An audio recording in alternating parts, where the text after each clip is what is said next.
Ça lame tout le monde. Selon une nouvelle théorie, des arbres d'une hauteur inimaginable peuplaient les forêts de la Terre plate. On trouve les photos suivantes.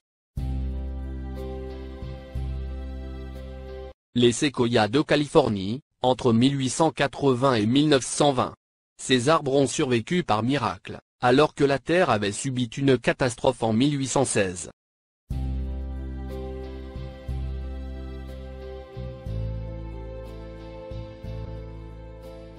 Imaginez, le nombre d'années qu'il a fallu, pour que ces arbres atteignent cette taille gigantesque. Ensuite, des vandales, équipés de scies et de haches, ont débarqué. Et d'un, et de deux, et de trois. Et voilà. Plus d'arbres.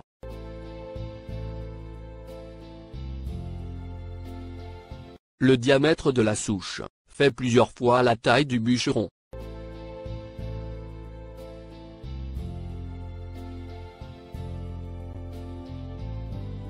Imaginez un peu, vous pénétrez dans une forêt, et vous voyez, non pas des arbres de 30 mètres, mais de 100 mètres.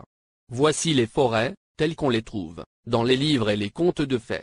Des forêts perdues à jamais à cause de ces bûcherons barbares.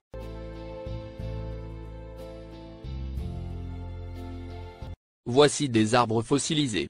On va vous présenter un musée à ciel ouvert, où les arbres sont simplement répandus dans le désert.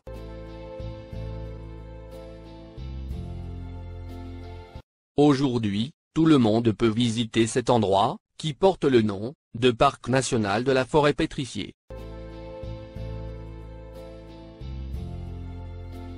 Dans ce parc, les fossiles ne sont pas courants. Ils sont uniques. Ces arbres se sont transformés en pierres précieuses.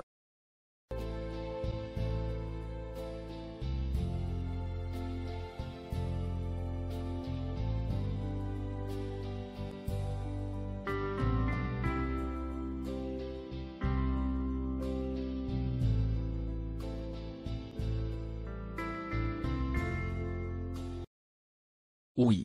Vous avez bien entendu. Toutes nos forêts sont jeunes. Et la taille de nos arbres ne va pas au-delà de plus de 30 mètres. Et quelle est l'explication au bois qui se transforme en pierres précieuses?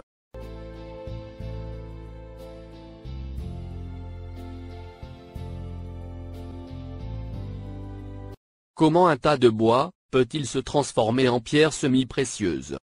Vous n'avez pas de réponse? Moi j'en ai une. Ces arbres fossilisés paraissent petits. N'est-ce pas? Oui, on ne peut les comparer aux séquoias de Californie. Seulement, ceux-là ne sont pas des arbres. C'est juste des branches d'arbres. Les arbres géants fossilisés étaient tellement grands que les séquoias, comparés à eux, se feraient passer pour des bâtons. Cette souche, qu'on appelle mesa, en forme de table ronde, est surnommée la tour des diables. Officiellement, cette souche s'est formée à partir de magma solidifié, provenant des profondeurs de la Terre. En d'autres termes, un laccolite, résultat d'activité volcanique, qui s'est formé il y a 200 millions d'années. Du moins selon Wikipédia. Des milliards de gens croient que cette mesa, de la taille d'une montagne, est un laccolite. Vraiment? Rapprochons-nous un peu plus près de cette souche. Et de ces colonnes fascinantes et inexplicables. D'abord, voyons ce que dit exactement Wikipédia. Les roches se forment par refroidissement et solidification, de magma ou de lave. Waouh! Ce magma en fusion est super intelligent. Il se solidifie, en prenant la forme de colonnes parfaitement hexagonales. Et cela, sur plus de 300 mètres de hauteur. Vous pouvez calibrer vos instruments sur ces colonnes miraculeuses. Et vous, les scientifiques, avez-vous perdu la boule? Au point de dire des foutaises? Et vous, les gens, avez-vous perdu la boule? Au point de croire aux foutaises de ces scientifiques? Quel toupet! La science prétend que ce chef-d'œuvre géométrique est le fruit d'une fontaine de lave. C'est comme s'ils affirmaient que les voitures de course apparaissent sur la piste suite à une explosion de l'usine Ferrari. Vous avez déjà vu une fontaine de lave? Il y a des millions d'années, en ces temps-là, la lave disposait d'une intelligence artificielle. Vraiment? Ben oui. c'est la science qui le dit. Comparaison par analyse. Toutes les colonnes sont hexagonales. Pourquoi hexagonales? Parce que la nature utilise cette forme-là. Deux flocons de neige ne sont jamais identiques. Mais tous ont une forme parfaitement hexagonale. Les abeilles aussi, sans connaître les mathématiques, ont compris que la forme hexagonale réduit le périmètre. C'est donc la formule la plus opérante.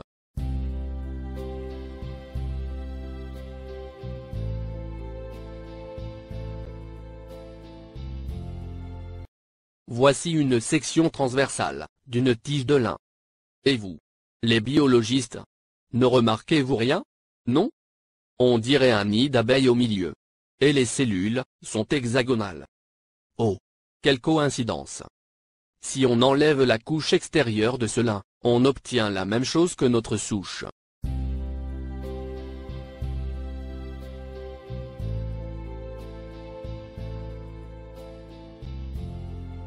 Regardez les cailloux tout autour. La tige de lin ressemble comme deux gouttes d'eau à notre souche. Elles ont l'air identiques. Non? Les fibres de la souche sont de forme hexagonale, comme celles du lin. Elles ont préservé leur structure sur toute la longueur du tronc.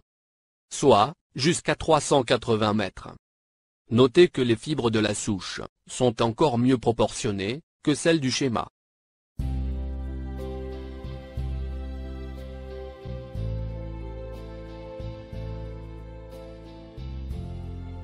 Les fibres sont les mêmes, sur toute la longueur, et sont également identiques entre elles. On dirait une structure métallique fabriquée en usine.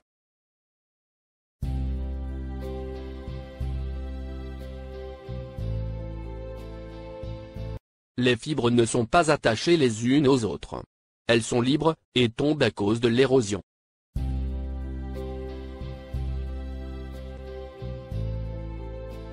Chaque fibre est recouverte d'une fine pellicule.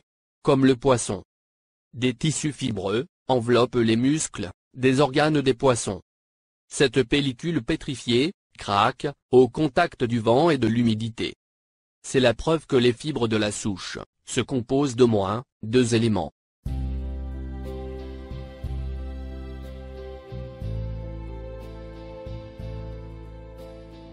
Comme vous voyez, les fibres ne vont pas à la verticale, vers le sol. Elles se courbent graduellement, pour donner le système racinaire. Comme pour les arbres. Estimons maintenant la hauteur de cet arbre, dont la souche témoigne que c'en était un. Selon la formule mentionnée plus tôt, le diamètre de la souche est de 300 mètres, à la base. 300, qui multiplie 20, donne 6000 mètres. L'arbre avait donc une hauteur de 6 km. Imaginez la souche d'un arbre actuel. Elle est insignifiante par rapport à la souche géante de l'arbre fossilisé, appelée Devil's Tower, ou la tour des diables. Donc, la tour des diables est en réalité une souche d'un arbre géant fossilisé de 6 km de hauteur. Et elle a tous les attributs d'une souche classique. Maintenant qu'on a fini avec cette souche, passons à une autre. Vous croyez que c'est la seule? Je vous présente la chaussée des géants, en Irlande. Vous ne remarquez rien? Regardez de plus près. Là encore, des colonnes hexagonales. Si vous ne remarquez pas la similitude avec la tour des diables, vous êtes aveugle à 100%. C'est la même souche, géante. Sauf qu'elle est au niveau du sol. Cet arbre a poussé tout au bord de la mer.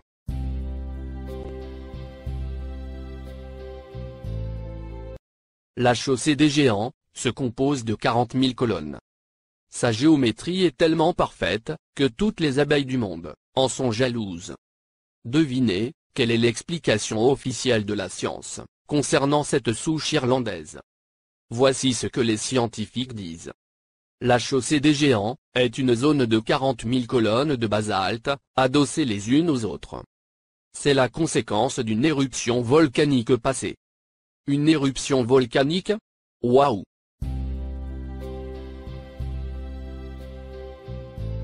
Laissez-moi vous rappeler comment la lave surgit et coule. Vous voyez comme moi? Et voici ce qu'elle donne quand elle est refroidie. Comparer.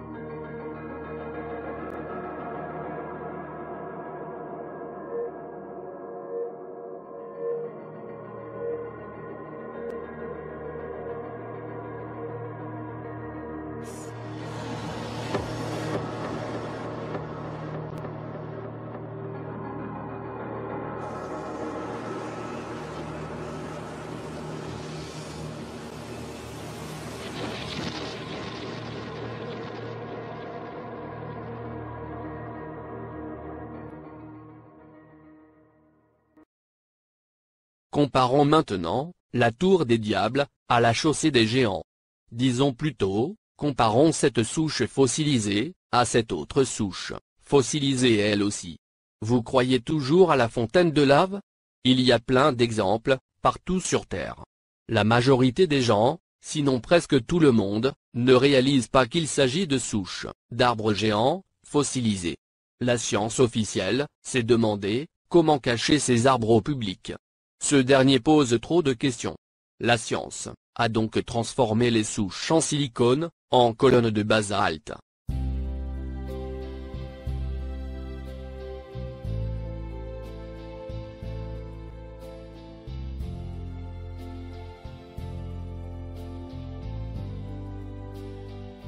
On voit sur ces images, les fibres pendues au plafond. Les éruptions volcaniques, pourront-ils réaliser ça? La lave a coulé? Et les gouttes n'ont pas pu atteindre le sol? Et se sont collées en forme hexagonale? Collées à d'autres, qui ont touché le sol?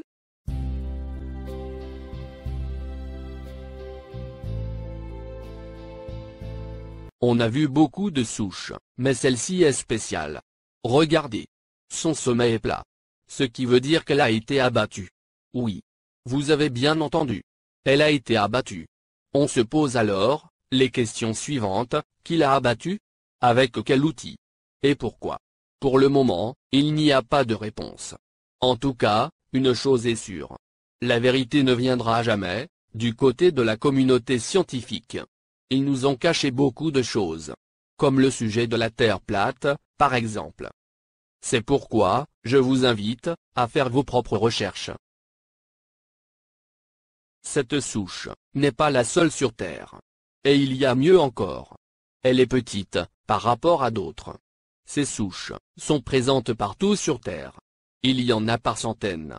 Les scientifiques les appellent mesa. Un nom espagnol, qui désigne une table.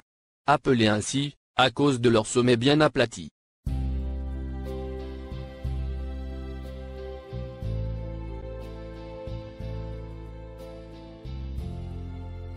On se demande, combien de choses encore, nous sont cachées, par les satanistes francs-maçons. N'oubliez pas. La Terre est plate. Faites vos recherches. Salam alaykoum.